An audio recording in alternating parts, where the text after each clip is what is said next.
Thank you once again for joining me today on the Life Hope. And today I am going to be listing some roles in social work, particularly in mental health social work. So many people do think that when you are in social work, if you're social, just assume that once you're a social worker, you are in foster care. Other people also have the perception that once you're a social worker, maybe you're working in a charity organization, or you are in fostering and adoption or child protection. But there are so many areas in social work. So I was initially going to be listing the different job roles in social work. I have decided to just limit myself to mental health social work.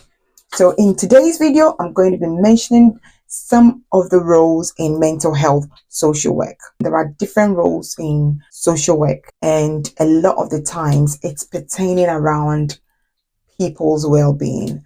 That is what social work is mainly about, the well-being of people. So there are so many different areas that you can work as a social worker, and it could be in the family setting, children setting, adults setting. So yes, these are the main areas that we do work in. So let's dive into the roles in mental health social workers. So I have limited myself to only 10 areas or 10 roles in social work, and hopefully you'll find this helpful. Now, the first role that I would like to mention is duty and assessment role. So the duty and assessment role, this cuts across almost every area that I'm going to be mentioning. In every settings, a lot of the times, there is the duty and assessment person. The duty and assessment role is more like the gatekeeper that is there to ensure that whatever referrals that are coming through are the right referrals.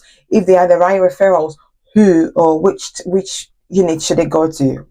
How can we support this person? So they are there to kind of triage all the referrals that come through. And a lot of the times, you get social workers doing this kind of role, assessing, triaging referrals that come through to whatever department. This could be a department in the CMHT, the crisis law. I'm going to be listing some of the departments. So whatever department, there is a duty and assessment team who attends to all the referrals that come through to make sure they are appropriate and that they could be supported accordingly. So duty and assessment team or duty and assessment role, and that cuts almost across every social work department, every social work team that you find yourself in. Role number 2 that I would like to talk about in the mental health team is the early intervention team. So the early intervention team is a team that is normally there to support people that have early onset of psychosis. So somebody might have never had psychosis before, but if they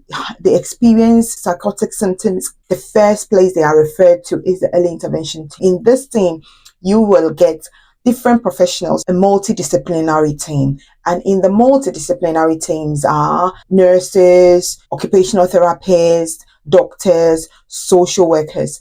And social workers in this team, sometimes you could work as a care coordinator for a particular client that is allocated to you, or whether you've got your caseload for people that are experiencing early onset of psychosis, so you support them. Another team that social workers are likely to find themselves in is the community mental health team. So the community mental health team is a team that is there to support people that have got mental ill health that needs secondary mental health care support. So in this community mental health team, you do have professionals, different professionals that come together, all the professionals that come together to support and give a holistic care to the patient. So this is where we go in as social workers to support. A lot of the time, social workers do go into this role and mainly the care coordinator. So you are more like the center of the person's care, communicating with all the professionals within your team as a community mental health team, or sometimes as well out of your team, like on the ward. You also work with other professionals that are, say, out of your team, so that are not in the secondary care team, that are not in your team, that could be in the community. It could be charity organizations. It could be, when I worked as a care coordinator, a lot of the times I had to signpost some of the clients to other services that were in the community that I found were going to be beneficial to the client. So I have had times that I had to refer them for extra support in their home, and other times you could refer them to for housing support and other services that could help the person to enhance their well-being. So that is where one of the places that we can work as social workers in the community mental health team. Another place that we could also work as social workers is the joint response team.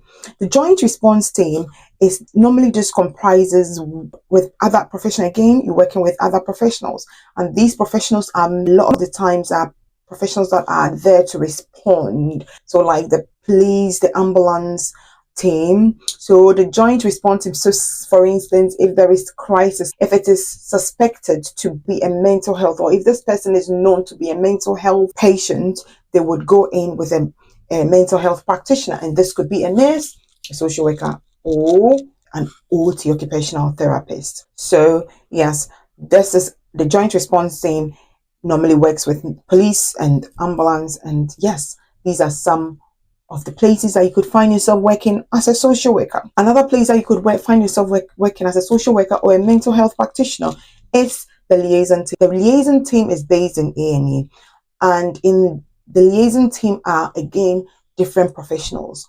Again, the same professionals that I mentioned. What you would normally do there as a mental health social worker or a mental health practitioner would be to be assessing people assessing people that have been brought in to A&E or that have come into A&E to assess support. So you could be assessing them and signposting them. Sometimes you assess them and recommend that they go into hospital voluntarily so that they could be treated in hospital, or refer them back to their community team if they are opened, to their GP, send letters to their GP, or to a home treatment team if it's needed. In the liaison team too, you would find mental health social workers practicing. Another team that you would find mental health social workers in is on the ward. That is one place that you can find mental health social workers. Sometimes I have worked on the ward where there are social workers based on the ward in the mental health services, and all that what the mental health practitioner or the social worker would be doing at that time could be supporting people when they are due for discharge, supporting people whilst they are on the ward, be able to give them the support that they need before discharge. So a lot of the times preparing their Care Act assessment, the social care needs, what are the things that would be helpful for them once they are discharged out of the ward, making sure that they have got the right assessment in place, they have got the right support in place for them to go back into the community too. Another team that you could work in as a social worker or as a mental health practitioner, so a mental health social worker, is the perinatal team. The perinatal team is a team where you can work to support pregnant women that have had children and are experiencing mental ill health during or after the birth of their child. So you find mental health social workers in this area as well, working with other professionals to support pregnant women. The next team that you could work in again is the home treatment team. The home treatment team is a team where you work similar to working on the ward. However, you are going to be supporting people in their own home.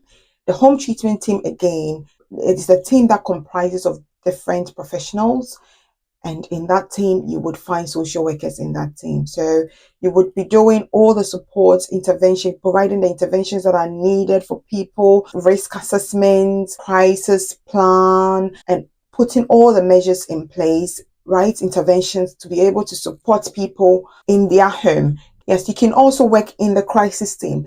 As a mental health practitioner, you can work in the crisis team. Now, the crisis team works as a 24 hours services. It is always opened, and you find social workers practicing as mental health practitioners, as well as other professionals like the nurses, the OTs, working in this kind of team. And mainly it's out of hours. During this time, you are supporting people whilst their services or their main the team that they are known to are not in service, or they are new to the mental health services completely. So you give them some support, send letters to their GPs, signpost them to other mental health services in the community. So this crisis team is one of the teams that did support people in this way, and you would find social workers practicing in the same way as other professionals in this role. The last team that I would like to talk about is the primary care team. The primary care team are mainly based in our GP services. Now, before people get referred to the secondary care, which is like the CMHT, all the other services, which are the secondary care, they normally would go to see their GP, and the GP would do the referral for them to be seen. However, with the primary care being put in place, they help to support people before they get into the secondary care team. So once people are supported earlier, the mental health concerns of people are picked up earlier by their GP, they can be referred to the mental health practitioner or the social worker or whatever the practitioner is in the primary care, which is the GP, to support this person as much as possible to ensure that they get a quicker recovery. These are some of the 10 areas that you can work in as a mental health social worker. And like I said, that is some areas that I have mentioned. There are so many different areas that you could go in as a mental health social worker. So here are some of the list of areas that you could go into if you're interested as a social worker. Yeah, so once again, thank you for joining me on my channel. Thank you for watching to the end, and please don't forget to subscribe for me to be able to bring you more of this content. If you have any role that I have not mentioned, it would be great if you can list them below so that we can all learn from each other. Thank you, and I hope to see you soon.